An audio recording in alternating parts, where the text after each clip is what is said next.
सुनो सुनो सुनो, आपके शहर में आ गया है एनडीटीवी इलेक्शन कार्निवल।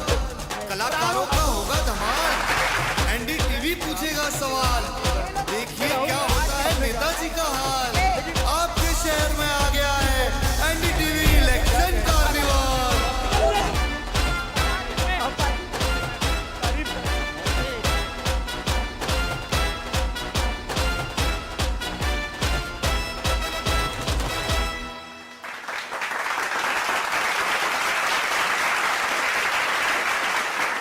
नमस्कार, गुड इवनिंग, बहुत बहुत स्वागत है आपका। Welcome welcome to NDTV 24/7 and NDTV India. We have reached Raebareli. This caravan almost covered 8,550 kilometers plus.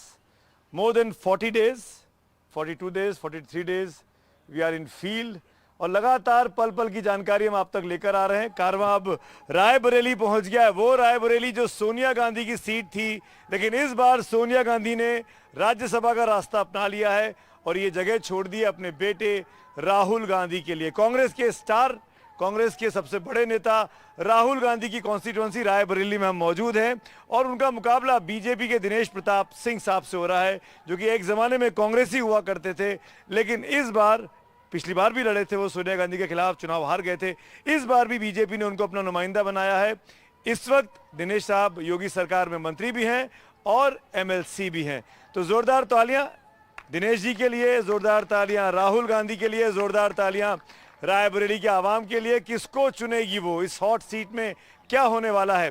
चुनावी बहस पर बात होगी, क्योंकि तरह तरह की चुनौतियां दिए जा रहे हैं, चैलेंज दिए जा रहे हैं, बताया जा रहा है प्रधानमंत्री और राहुल गांधी के बीच आपस में डिबेट होनी चाहिए। इस तरह की मांग अब डिबेट्स में होने लगी है, एक दूसरे को चुनौतियां दी जा रही है, उस पर भी हम बातचीत करेंगे। लेकिन शुरुआत करना चाहेंगे रायबरेली के कुछ खास लोगों के साथ। मैं कुछ लोगों से आपका परिचय कराता हूं। हमारे साथ यहाँ मौजूद हैं पंकज प्रसून जी, बहुत बहुत स्वागत है आपका, थैंक यू सो मच। जाने माने व्यंग्यकार हैं, लगातार बड़े बड़े अखबारों में लिखते हैं, आपकी कविताएं, आपके गीत, आपके तमाम चीज़ें बहुत वायरल होती हैं। हम धन्य हैं कि आप हमारे मंच पे आए, बहुत बहुत शुक्रिया प्रसून साहब। और हमारे साथ सुरप्रताप निशिहर जी हैं, आपका भी सर बहुत बहुत स्वागत है। पेशे से आप शिक्षक रहे हैं, लेकिन आजकल आप लोगों को जीवन का पाठ पढ़ा रहे हैं। आपका भी सर बहुत स्वागत करते हैं हम लोग इस मंच पे।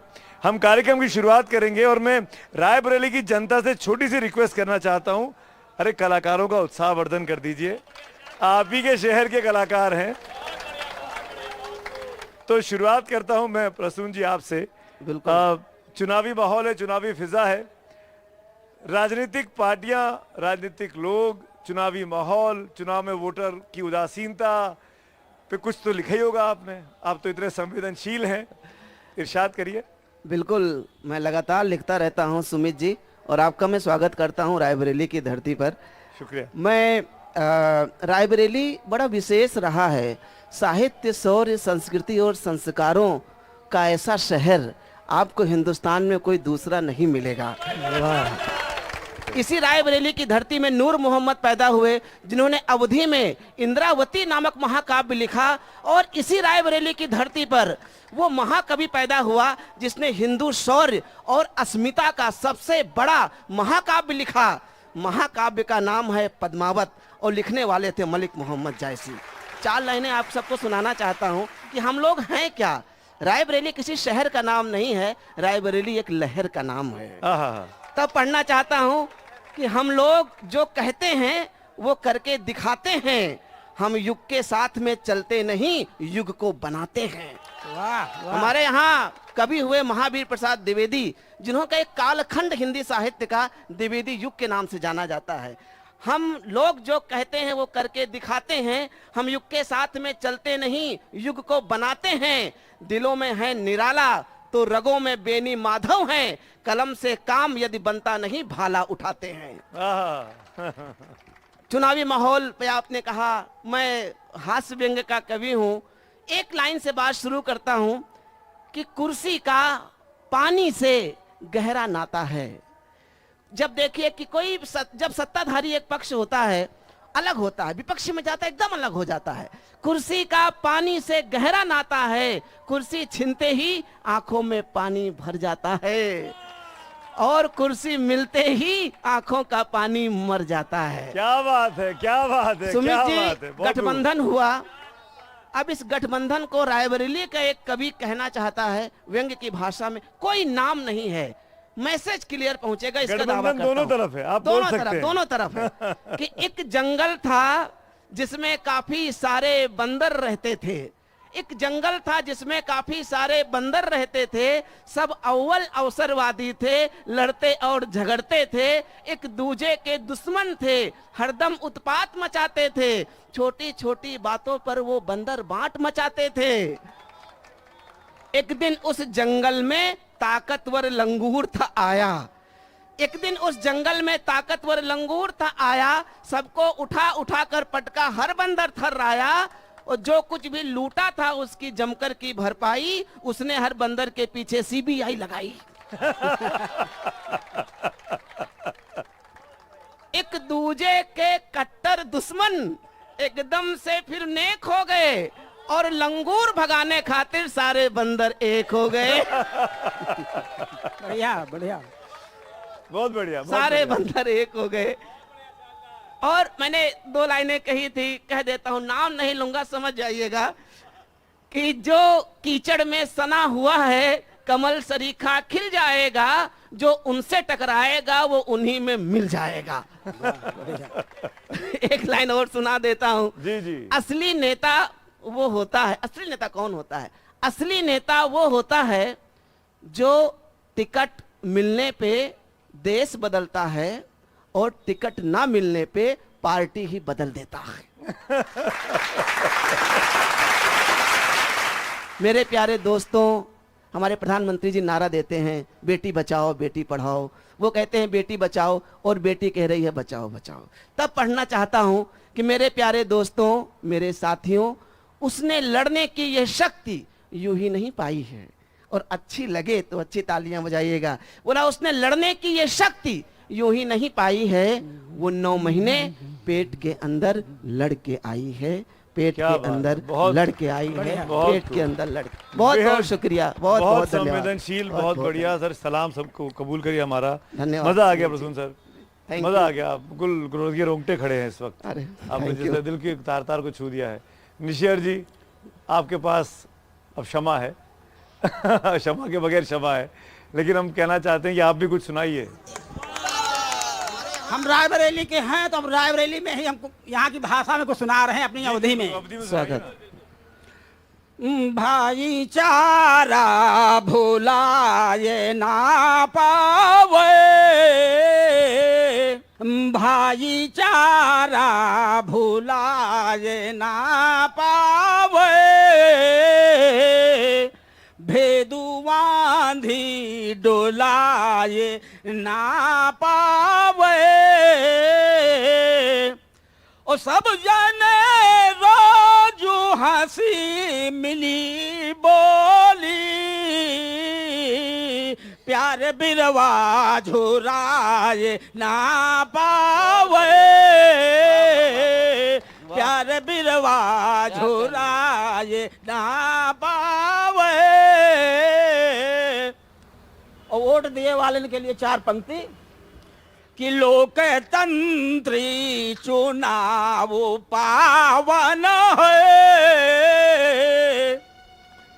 लोकतंत्री चुनाव पावन है, हाथू वही माँ बटाबू भल गुण है, और नीक वाले का बटन ज्यादा बो, जिसको आप अच्छा समझते हो, कनिक वाले का बटन ज्यादा बो, वोट डालब तो फर्ज पावन है। बहुत बढ़िया निशियर जी, मजा आ गया, बहुत बढ़िया, शानदार। बहुत बहुत आप दोनों का मैं धन्यवाद देना चाहूँगा। आपने कार्यक्रम की शुरुआत इतनी अच्छी कर दी है। मैं उम्मीद करता हूँ कि उसके बाद जो 3 नए महानुभाव यहाँ आने वाले हैं, जिनको सियासत के मुद्दों पर बहस करनी है, वो स्टेचर को इससे और ही ऊपर लेकर जाएंगे जहां पे आपने इसको प्रतिपादित कर दिया। थैंक यू सो मच, शुक्रिया, बहुत धन्यवाद, धन्यवाद। धन्यवाद, थैंक यू।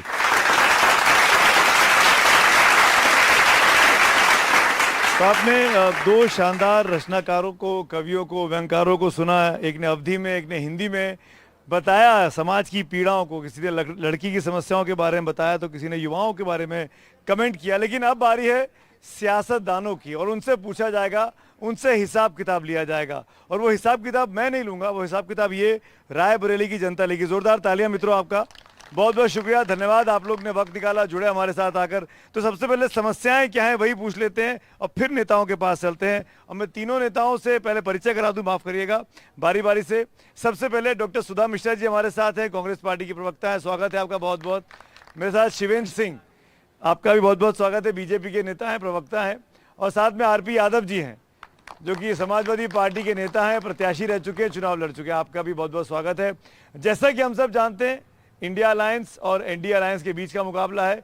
रायबरेली सीट पे राहुल गांधी मुकाबले में, इसीलिए ये सीट सबसे अधिक चर्चा में है। इस पूरे चुनाव में 20 मई को वोट डाले जाएंगे, लेकिन उसके पहले जनता के मन में क्या है वो पूछ लेते हैं। कुछ लोगों की समस्याएं हैं, कुछ लोगों के मुद्दे हैं। किससे सवाल है आपका? खड़े हो जाइए प्लीज। माफ, मेरा क्वेश्चन समाज पार्टी से है, जब भी कोई माफिया या गुंडा मरता तो इन लोगों के पेट में दर्द काहे होता है? अच्छा, गुंडा या माफिया मरता है तो सपा के पेट में दर्द क्यों होता है? ठीक है, आप कुछ पूछना चाह रहे थे? किससे सवाल है आपका? गलती मेरी नहीं, गलती तेरी है। गलती तेरी नहीं जो तूने मुझे धोखा दिया, गलती मेरी है जो मैंने तुझे मौका दिया। कांग्रेस पार्टी को 2019 में जब रायबरेली की जनता ने मौका दिया, आज वो पछता रही है। 5 साल बाद सोनिया गांधी, किशोरी शर्मा, राहुल गांधी, प्रियंका गांधी, सभी यहाँ से 5 साल, पूरे 5 साल रायबरेली की जनता से दूर रहने का काम किया।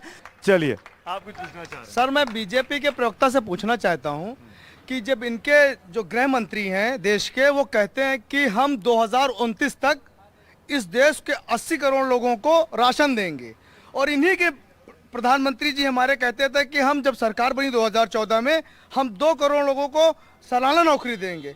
हम ये पूछते हैं कि अगर ये सालाना नौकरी दे दिए होते तो इनको 2024 के चुनाव में 80 करोड़ लोगों के राशन की देने की बात नहीं होती और देश हमारा विकास कर रहा होता। मेरा सवाल ये है, जो किससे है? बीजेपी प्रवक्ता से सवाल है, जो 2014 में वादे किए थे कि 15 लाख आएंगे, वो 15 लाख कहाँ पहुंचे हैं ये बता दें।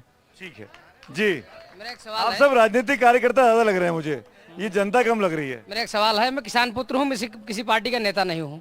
मेरा सवाल है, नरेंद्र मोदी जी ने कहा था सहारा का पैसा 2024 चुनाव के पहले दे देंगे, और 300 यूनिट बिजली फ्री कहाँ गई, ये कब देंगे ये बताइए। सहारा में आपका कितना पैसा था? सारा मेरा पैसा 1.5 लाख रुपए मेरा अटका हुआ है, मेरे पापा के भी है, मेरे चाचा के भी है, मेरे परिवार में कई लोगों को पैसा हुआ है। यूपी में ये मामला कई जगह से सामने आया। एक सवाल इनके इंडिया गठबंधन पे है, खास तौर से अपने प्रदेश में। इससे पहले भी राहुल गांधी के साथ मिलकर चुनाव लड़े अखिलेश जी, उनके यहाँ पे नेताजी बैठे हुए। मैं पूछना चाहता हूँ कि पिछले चुनाव के बाद उन्होंने बयान दिया था अखिलेश जी ने कि कांग्रेस पार्टी पे कभी विश्वास मत करना, बहुत चालू पार्टी है। फिर अब क्या हो गया कि फिर गठबंधन में? एक बात बताइए, अगर वो दोनों ने आपस में सुलह मशवरा कर लिया तो आपको दिक्कत है? नहीं, बिल्कुल दिक्कत वाली बात। क्या? ये जनता को मूर्ख बनाना है कि पहले जिस समय आप, तो जनता सबक सिखा देगी 20 तारीख। हाँ तो बिल्कुल सिखाएगी। मैं कांग्रेस प्रवक्ता जी से ये पूछना चाहती हूँ कि सर्टिफिकेट लेने के बाद सोनिया जी जो गई वापस नहीं आई, और इतना लेट अगर भेजा तो प्रियंका को क्यों नहीं भेजा, राहुल को क्यों भेज दिया?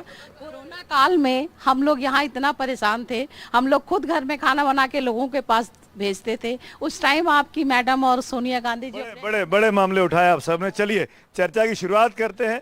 तो पिच तैयार हो गई है, मैच किस पिच पर खिलाया जाएगा और उस पिच पे कौन कैसी बॉल डालेगा और कौन कहां छक्का मारेगा। शुरुआत में क्योंकि सिटिंग एमपी यहां पर सोनिया गांधी रही और कांग्रेस की ये सिटिंग सीट है। उत्तर प्रदेश में पिछली बार एक ही सीट कांग्रेस ने जीती, वो रायबरेली की थी। तो सुधा मिश्रा जी, ये इल्ज़ाम आप पे, और आप पे जो सवाल पूछे गए उसका जवाब दीजिएगा। लेकिन एक चीज़ वाकई में ये शिकायत है रायबरेली में भी और अमेठी में भी कि जब कोविड का काल था तो गांधी परिवार यहाँ नहीं था। ये शिकायत आम जनता की काश होती, क्योंकि उस समय योगी और मोदी की सरकार जिस तरह सोई पड़ी थी और गंगा में लाशें तैर रही थी, ये हम नहीं, ये आप विश्व के स्तर पे दे सकते हैं। दूसरी बात, मैं यहाँ मौजूद भाइयों से ये पूछना चाहती हूँ कि आप लोगों के माँ बहनों के मंगलसूत्र सुरक्षित तो है ना, भैंसें सुरक्षित तो है ना। कैसी कैसी बातें, कैसे कैसे आरोप, और ये स्वयं हमारे प्रधानमंत्री जी कर रहे हैं। ये बताइए कि क्या कोरोना के समय में कांग्रेस ने भेदभाव झेला? कि आप, क्योंकि रायबरेली में कांग्रेस की अध्यक्षा या सोनिया गांधी यहाँ की सांसद थी, इसीलिए योगी मोदी की सरकार ने काम नहीं किया? मैं वापस मुद्दे पर आता हूँ। आपने शुरू में ये कहा, ये बताइए आप। मैं बता रही हूँ, इस देश के, हमारे इस प्रदेश के मुख्यमंत्री और देश के प्रधानमंत्री कहीं दिखे नहीं। जनता ने या तो स्वयं किया या हम लोग आपको दिखे काम करते हुए। समाजवादी भाई दिखे, कांग्रेसी दिखे, ये लोग तो घर के एसी में बंद लोग थे, कहीं निकले नहीं। ये लोग बातें करेंगे, ऐसे झूठ बोलेंगे, लाशों पे राजनीति करने वाले लोग, झूठे आंकड़े बताने वाले लोग। गंगा में लाशें बहती देखी, पर प्रधानमंत्री को भी रोज टीवी पे आके हौसला बढ़ाते देखा। हमने योगी जी को भी देखा, हमने राहुल गांधी को भी देखा। लेकिन शैलेंद्र जी, आपकी बारी है। ये भेदभाव वाली बात जो आ रही है सामने कोरोना काल में, इस पर आप क्या कमेंट करना चाहेंगे? देखिए, भारतीय जनता पार्टी ने जो सुविधाएं वाराणसी को दी, नरेंद्र मोदी जी के क्षेत्र को दी, वही सुविधाएं रायबरेली के क्षेत्र को दी। इनकी सरकार थी, एक सेकंड, इनकी सरकार जब थी तो मच्छर मारने के लिए एरोप्लेन केवल 2 जिले में आते थे, वो भेदभाव था। हमारी सरकार में इन्होंने केवल पत्थर लगाया था रायबरेली एम्स का, और एक कमरा बनवाकर उसमें ओपीडी में एक डॉक्टर बैठता था। आज 1600 करोड़ से उस एम्स को हमने परिपूरित किया, संचालित किया। आप जाके देख सकते हैं। साथ ही, एक मिनट, मैंने आपके बीच में नहीं बोला डॉक्टर साहब, मैं आपके बीच में बिल्कुल नहीं बोला। 1600 करोड़ से उस एम्स का संचालन आज बहुत अच्छे तरीके से हो रहा। इन्होंने रेल कोच का एक स्क्रैप का बोर्ड लगाया था, उसमें कपूरथला से डब्बे आते थे और केवल पेंट होते थे, उसका किराया इतना ज्यादा हो जाता था कि पेंट से ज्यादा पड़ जाता था। आज वहां वंदे भारत के डिब्बे बनते हैं वहां।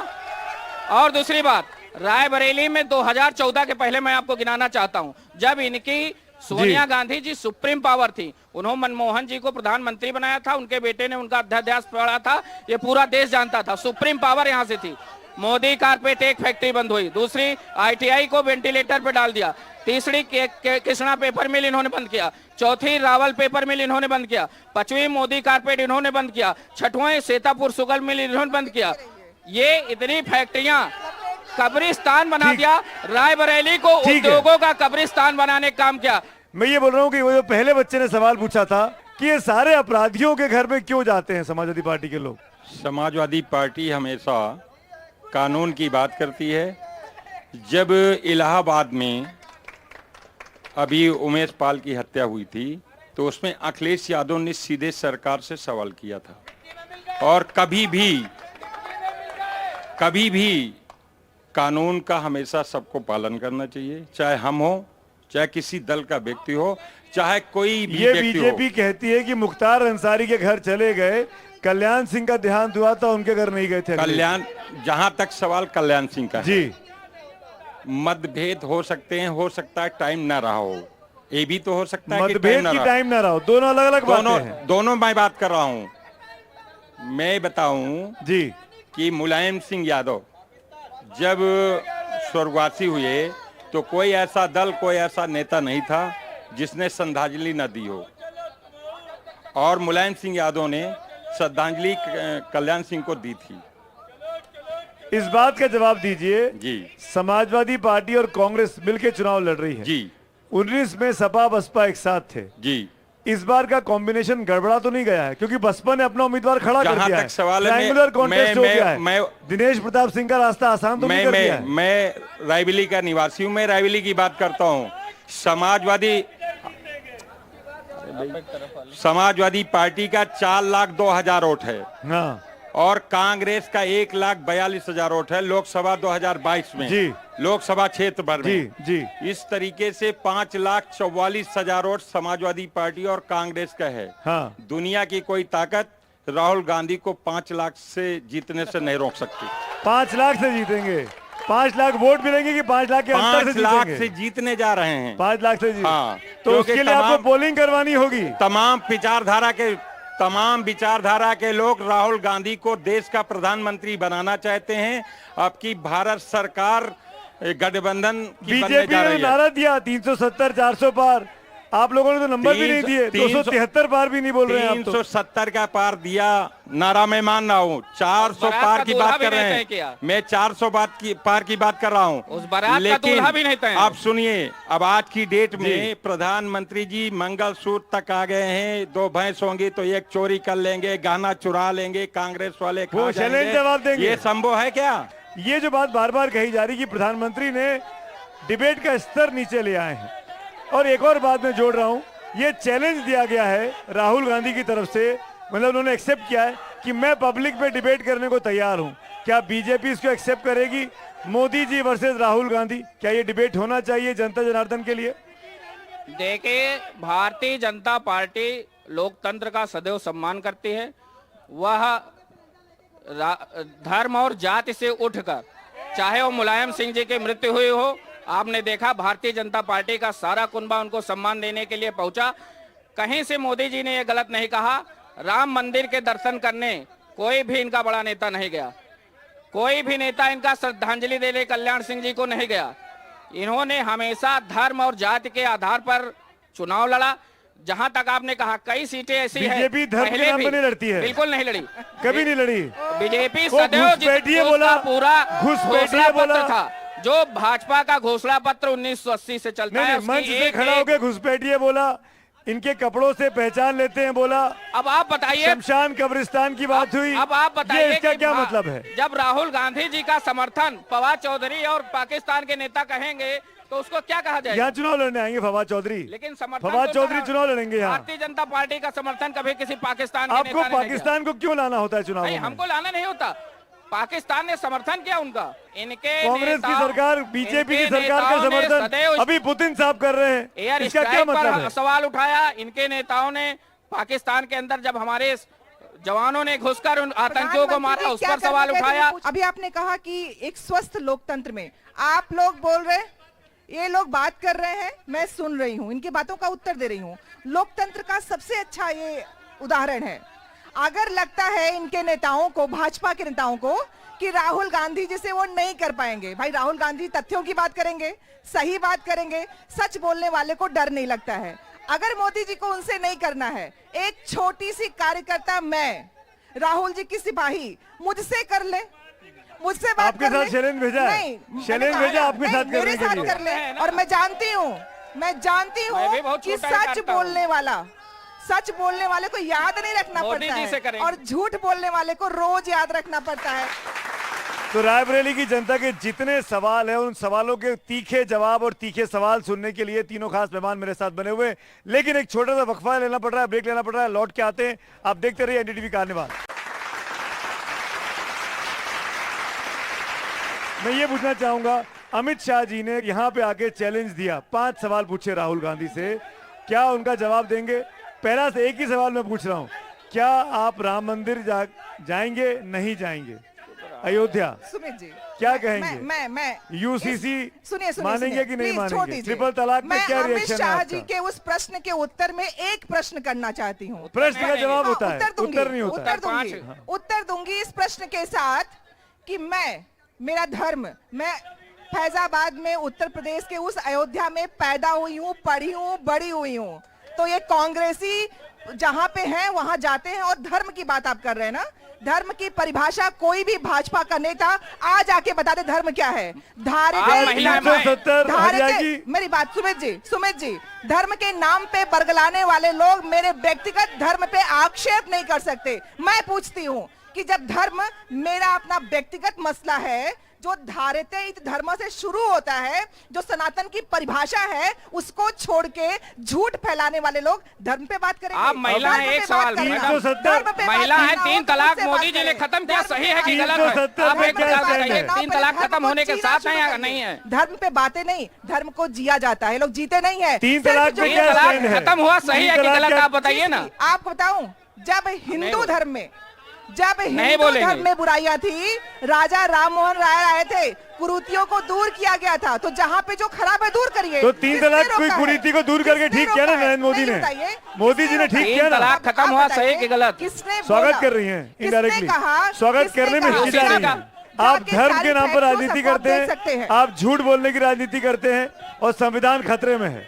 देखिए, रायबरेली के विषय में एक शेर से मैं बताऊंगा, गालिब ताउम्र भूल करता रहा, गालिब ताउम्र भूल करता रहा और आज भी कर रहा है। भूल चेहरे पे थी, आईना साफ करता रहा। गांधी परिवार ने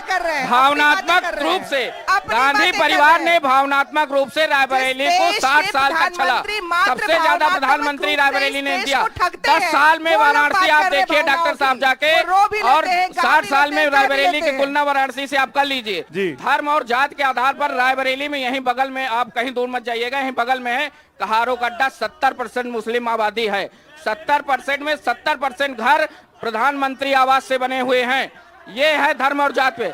हमने 2000 रुपए किसान सम्मान निधि दी तो हमने नहीं देखा कि कौन धर्म का है, मुस्लिम है कि सिख है कि ईसाई है। हमने किसी बहन को सखी महिला की योजना दी तो हमने नहीं देखा कि वो मुस्लिम महिला है कि हिंदू महिला। कोड करते हैं गलत कि मनमोहन सिंह जी ने ये कहा था, झूठा कोड करके। आप बताइए कि मुस्लिम धर्म और जात मुस्लिम बिल कोड आप कहेंगे या संविधान से काम चलेगा? आपको लगता है कि ये जो धर्म का मामला है, ये जो पब्लिक में डिबेट होने लगता है, भारत पाकिस्तान, हिंदू मुसलमान खाते क्या है, मछली खाते हैं कि मुर्गा खाते हैं, ये क्यों हो रहा है चुनाव के वक्त में? ये जहां तक क्या सवाल ये है, मेरा सवाल सुन लीजिए ना, क्या ये इसलिए हो रहा है कि आप लोग एक खास वर्ग के वोट के पीछे भागते हैं, बीजेपी को मौका मिल जाता है आपको छेड़ने का, आपको तंग करने का? जहां तक सवाल है धर्म का सबसे ज्यादा उपयोग कर रहे हैं बीजेपी के लोग। अभी आपने देखा, मंदिर का मैं कभी विरोध नहीं करता, बहुसंख्यक जिस जात से मैं आता हूं, यादव समाज से आता हूं, रामायण बिना तिलक जो होता है, बिना रामायण के नहीं होता है ज्यादा संख्या में। और जहां तक ये बता रहे हैं कि धर्म की बात, धर्म सबसे ज्यादा बीजेपी धर्म के नाम पे वोट मांगना चाहती है। आपने देखा होगा अयोध्या के मंदिर के नाम पर वोट मांगा जा रहा है। जहां तक एक सवाल है, मैं देश मंदिर पे नहीं, मंदिर आस्था का विषय है। मैं एक चीज देश के प्रधानमंत्री से मैं एक सवाल करना चाहता हूं। मैं किसान का बेटा हूं। देश में 80 करोड़ लोग गरीबी रेखा के नीचे हैं, वो कब संपन्नता में आएंगे? और मैं ये पूछना चाहता हूं कि आप कब तक राशन देने का काम करेंगे? हमें राशन नहीं चाहिए, हमें देश में शासन चाहिए। शैलेंद्र जी, क्या ये बात सच नहीं है? प्रधानमंत्री ने, आपकी सरकार ने बार बार कहा कि हमने पिछले 10 साल में 25 करोड़ लोगों को गरीबी रेखा से ऊपर ले आए, फिर आप 80 करोड़ 85 करोड़ को आप राशन बांट रहे हैं, तो सच्चाई क्या है? देश में गरीब हैं कि नहीं है? हमने इस 10 साल की सरकार में सुन लीजिए किसान से लेकर युवा तक, विरासत से लेकर अनुसंधान तक, जमीन से लेकर आसमान तक इतने कार्य किए हैं जिससे भारत का सर वैश्विक स्तर पर, मोदी जी केवल भारत के नेता नहीं, वैश्विक स्तर पर आज विश्व में कोई भी देश में मोदी जी जाते हैं तो भारत का सीना और भारत का सर। एक मिनट शैलेंद्र जी, आपने कहा मोदी जी वैश्विक नेता हैं, तो पाकिस्तान अगर हमारे चुनावों की तारीफ कर रहा है या कांग्रेस पार्टी के साथ खड़ा है तो वैश्विक नेता को तो खुश होना चाहिए। नहीं, पाकिस्तान ही केवल कर रहा है, पाकिस्तान दुश्मन है, पाकिस्तान ही कर रहा है। राहुल गांधी का और किसी देश से समर्थन हुआ एक नेता का नाम बताइए। अब तो सोरोस का नाम लेते हैं, देश के राष्ट्राध्यक्षों ने प्रधानमंत्री जी के चरण छूकर आशीर्वाद लेते हैं, कितने देश के राष्ट्राध्यक्ष उनसे अपने वोट में समर्थन मांगते हैं, पैर छूकर उनके आशीर्वाद लेते हैं। ये भारत का सीना और सरमस्तक उसका ऊंचा करता है। तो पाकिस्तान से अगर इतनी नफरत है तो मोदी जी क्यों गए थे पाकिस्तान? बगैर बुलाए अचानक चले गए। अगर पाकिस्तान से नफरत है तो क्यों बुलाए नवाज शरीफ को शपथ ग्रहण में? हमने अचानक स्ट्राइक क्यों कर दी? अरे शपथ ग्रहण में क्यों बुलाया था? हमेशा 2014 में पाकिस्तान से संबंध अच्छा रखना चाहा, बांग्लादेश से अच्छा रखना चाहा। सुमित जी, इस देश की विडंबना है। आप विडंबना देखिए, पाकिस्तान का नाम लेंगे, बांग्लादेश का नाम नहीं लेंगे, जिसको फाड़ के हमने 2 टुकड़े कर दिए थे उसका नाम नहीं लेते हैं। हिम्मत नहीं है क्योंकि ये बता नहीं सकते कि भाई सरकारों ने क्या किया। दूसरा मुसलमानों का सपोर्ट करते हैं। मैं एक बार फिर से अपने वैश्विक नेता की बात करना चाहती हूँ, क्योंकि विश्व में नाम होगा तो हमारा नाम होगा। मैं भारतीय, आप सब भारतीय, हम सब का नाम होगा तो पूरे देश का नाम होगा। अब उसी डंका की बात कर लेते हैं। पापा ने वॉर रुकवा दी। पापा, ये हुआ था ना, ये जो वॉर रुकी थी, विदेश मंत्रालय की प्रेस विज्ञप्ति में कहा गया था कि हमारे देश में ऐसा कुछ हुआ ही नहीं। उसके बाद ऐड बनता है, पापा वॉर रुकवा दी। पापा कैसे, क्यों, कहां? यादव जी कुछ बोलना चाह रहे हैं, आखिरी में आ गया हूं। बिल्कुल, रायबरेली की विकास की जहां तक बात है, मैं रायबरेली के विकास की बात मैं कांग्रेस की तरफ नहीं हूँ जी। गठबंधन है इसलिए नहीं बता रहा है। हूँ जी। देख लो मैडम बता नहीं पाई, मैं नहीं बता रहा है। हूँ। रायबरेली में जो शारदा कैनाल देख लो। बनी है, करोड़ों किसानों का सिंचाई का काम हो रहा है, उसमें सर्वधर्म के लोग सिंचाई कर रहे हैं जी। एनटीपीसी पावर हाउस उसी नहर के पानी से चल रही है, बिजली दे रही है। आईटीआई फैक्ट्री इंदिरा गांधी की देन है। 14,000 कर्मचारी थे, जिसमें 7,000 लोकल के थे, 7,000 बाहरी थे। रेल कोच फैक्ट्री बनी। एम्स अखिलेश यादव की जमीन दी हुई है, एक पैसा नहीं लिया सरकार से। यादव जी, शैलेंद्र जी, सुधा जी, एक मिनट, एक शांत मित्रों, शांत शांत शांत। एक आखिरी मुद्दा और रह गया और जो एक मैं हमारा सुन लीजिए, ये आपका तो सुन रहे हैं, हम रायबरेली तो का बोल ही जो नहीं रहे। वोट देने जा रहे हैं, भारत के प्रधानमंत्री को वोट दे रहे हैं। राहुल गांधी आपके प्रधानमंत्री बनेंगे। राहुल गांधी अगर प्रधानमंत्री बनेंगे तो अखिलेश यादव अनाउंसमेंट क्यों नहीं करते मंच से?